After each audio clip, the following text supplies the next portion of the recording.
आकाशवाणी देहरादून से प्रस्तुत हैं प्रादेशिक समाचार। पहले मुख्य समाचार। प्रधानमंत्री और भाजपा के वरिष्ठ नेता नरेंद्र मोदी ने लगातार तीसरी बार वाराणसी लोकसभा सीट से नामांकन दाखिल किया। प्रदेश में 2 लाख से अधिक तीर्थयात्रियों ने बद्रीनाथ, केदारनाथ, गंगोत्री और यमुनोत्री धाम के दर्शन किए। स्वास्थ्य सचिव डॉक्टर आर राजेश कुमार ने कहा, 4 धाम यात्रा मार्ग पर श्रद्धालुओं को आवश्यक स्वास्थ्य सुविधाएं उपलब्ध कराई जा रही हैं। और पिथौरागढ़ जिला मुख्यालय से 34 श्रद्धालुओं का दल आदि कैलाश यात्रा के लिए रवाना। नमस्कार, समाचारों के साथ मैं मुदिता और अब समाचार विस्तार से। प्रधानमंत्री और भारतीय जनता पार्टी के वरिष्ठ नेता नरेंद्र मोदी ने वाराणसी निर्वाचन क्षेत्र से लगातार तीसरी बार नामांकन भरा। वाराणसी में 7वें और अंतिम चरण में मतदान होगा। नामांकन से पहले प्रधानमंत्री ने गंगा में डुबकी लगाई, फिर काशी के कोतवाल काल भैरव का आशीर्वाद प्राप्त किया।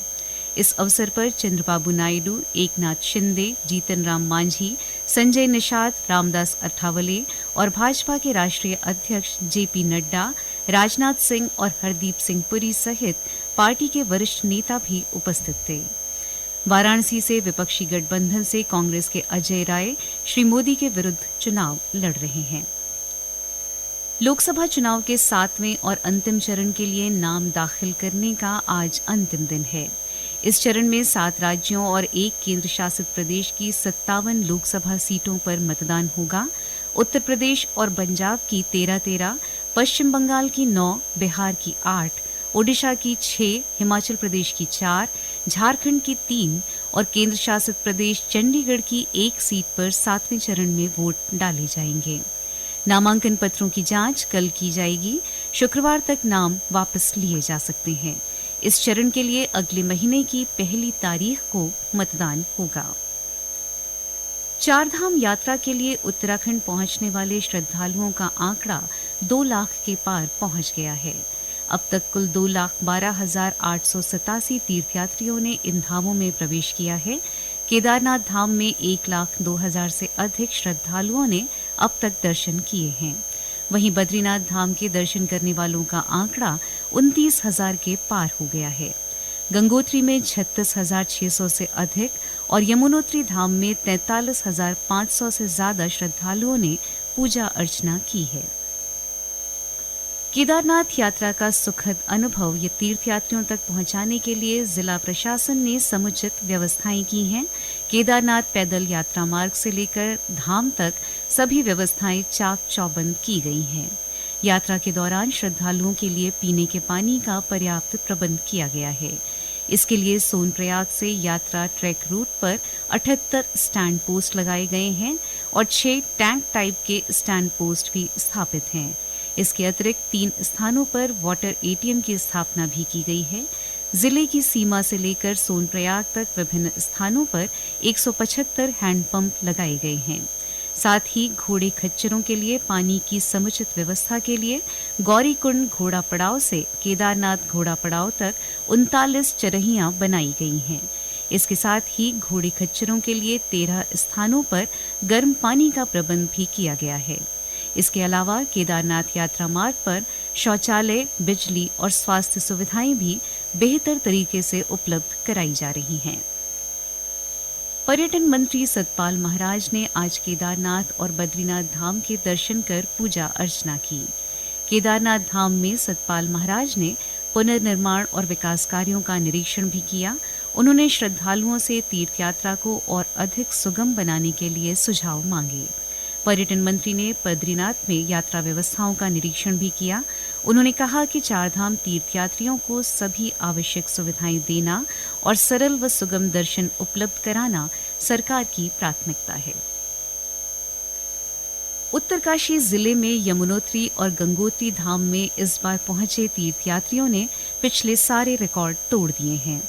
खासकर पिछले 2 दिनों में रिकॉर्ड भीड़ जुटने से दोनों धामों में मंदिर समिति ने देर रात तक श्रद्धालुओं को दर्शन करवाए। आज भी यमुनोत्री में भीड़ है और गंगा सप्तमी पर बड़ी संख्या में गंगोत्री में श्रद्धालुओं के पहुंचने का सिलसिला जारी है। इससे धाम में खासी चहल पहल देखने को मिल रही है। इधर रिकॉर्ड भीड़ जुटने पर पुलिस प्रशासन व्यवस्थाओं को बनाए रखने में कड़ी मशक्कत कर रहा है। यमुनोत्री में श्रद्धालुओं को सुगम दर्शन उपलब्ध कराने के लिए प्रशासन ने बैरियर और गेट सिस्टम लागू कर दिया है। वहीं गंगोत्री धाम में संकरे मार्ग पर बड़ी बसों के फंसने से आज प्रशासन को काफी दिक्कत हुई। प्रशासन द्वारा अब उत्तरकाशी के रामलीला मैदान, हीना, भटवाड़ी, गंगनानी, सुक्की, झाला, हर्षिल और धराली से रुक रुक कर वाहनों को छोड़ा जा रहा है ताकि यातायात व्यवस्था दुरुस्त बनी रहे। ये समाचार आकाशवाणी के देहरादून केंद्र से प्रसारित किए जा रहे हैं। ताजा समाचार के लिए आप हमारे सोशल मीडिया एक्स व Facebook page Akashvani news Uttarakhand को फॉलो कर सकते हैं। साथ ही ये समाचार हमारे YouTube channel Akashvani news Uttarakhand पर भी उपलब्ध हैं। स्वास्थ्य सचिव डॉक्टर आर राजेश कुमार ने कहा है कि चारधाम यात्रा मार्ग पर श्रद्धालुओं को आवश्यक स्वास्थ्य सुविधाएं उपलब्ध कराई जा रही हैं। उन्होंने बताया कि पिछले साल यात्रा काल में 55 वर्ष से अधिक के लगभग 7.5 लाख लोगों की स्वास्थ्य जांच की गई थी। इस बार 50 वर्ष से ज्यादा उम्र के लोगों की अधिक से अधिक स्वास्थ्य जांच करने का लक्ष्य है। उन्होंने कहा कि इस बार यात्रा मार्ग पर 184 चिकित्सकों की तैनाती की गई है, जिनमें 44 विशेषज्ञ चिकित्सक शामिल हैं। उन्होंने बताया कि यात्रा में तैनात चिकित्सकों के साथ ही पैरामेडिकल स्टाफ को एनएचएम के माध्यम से मानदेय की व्यवस्था को इस वर्ष भी जारी रखा गया है। सचिवालय में मुलाकात के लिए आए public relation society of India PSRI के देहरादून चैप्टर के पदाधिकारियों और सदस्यों के साथ बातचीत में स्वास्थ्य सचिव ने यह बात कही। गौरतलब है कि पीएसआरआई का उद्देश्य आपसी सहयोग से केंद्र व राज्य सरकारों के सकारात्मक समाचारों को आम जनता तक पहुंचाना है। पिथौरागढ़ जिले में चीन सीमा से लगे आदि कैलाश की यात्रा आज से आधिकारिक रूप से शुरू हो गई है।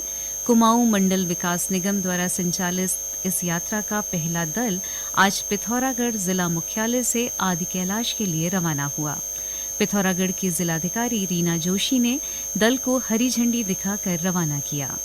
पहले दल में विभिन्न राज्यों और केंद्र शासित प्रदेश से 34 यात्री शामिल हैं, जो आदि कैलाश के साथ ही लिपुलेख के पास स्थित ओम पर्वत के दर्शन करेंगे। आदि कैलाश यात्रा को लेकर यात्रियों में काफी उत्साह दिखाई दे रहा है। गंगा सप्तमी के अवसर पर आज लाखों तीर्थयात्रियों ने हरिद्वार में गंगा स्नान किया। आज सुबह से ही हर की पैड़ी, ब्रह्मकुंड सहित अन्य गंगा घाटों पर श्रद्धालुओं की भारी भीड़ जमा रही। गंगा सप्तमी को गंगा के जन्मोत्सव के रूप में भी मनाया जाता है। नई टिहरी नगरपालिका क्षेत्र में घर घर कूड़ा एकत्रित करने वाले वाहनों में जैविक और अजैविक कूड़ा एकत्रित करने वाले बॉक्स के अलावा एक अतिरिक्त बॉक्स लगाया जाएगा। इस बॉक्स में बायोमेडिकल और सैनिटरी वेस्ट एकत्रित किया जाएगा।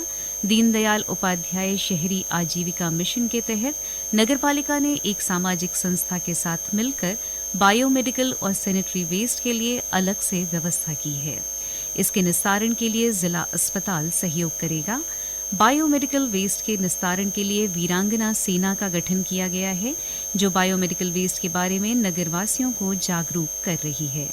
टिहरी के उप जिलाधिकारी व नगरपालिका प्रशासक संदीप कुमार ने बताया कि सामाजिक संस्था प्रज्ञा ट्रस्ट के सहयोग से यह काम किया जा रहा है। उन्होंने कहा कि इस तरह कूड़ा एकत्रित करने से शहर की स्वच्छता बनी रहेगी और इससे जैव विविधता पर दुष्प्रभाव भी नहीं पड़ेगा।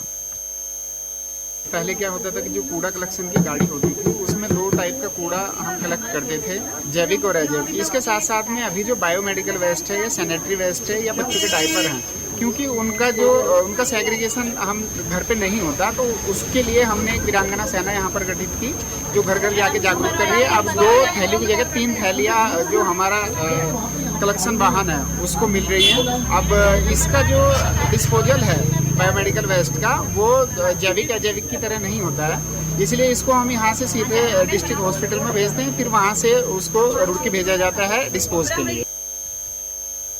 देहरादून नगर आयुक्त गौरव कुमार ने कहा है कि शहर में घर घर कूड़ा उठाने वाली कंपनी द्वारा 80% घरों से कूड़ा उठाया जा रहा है।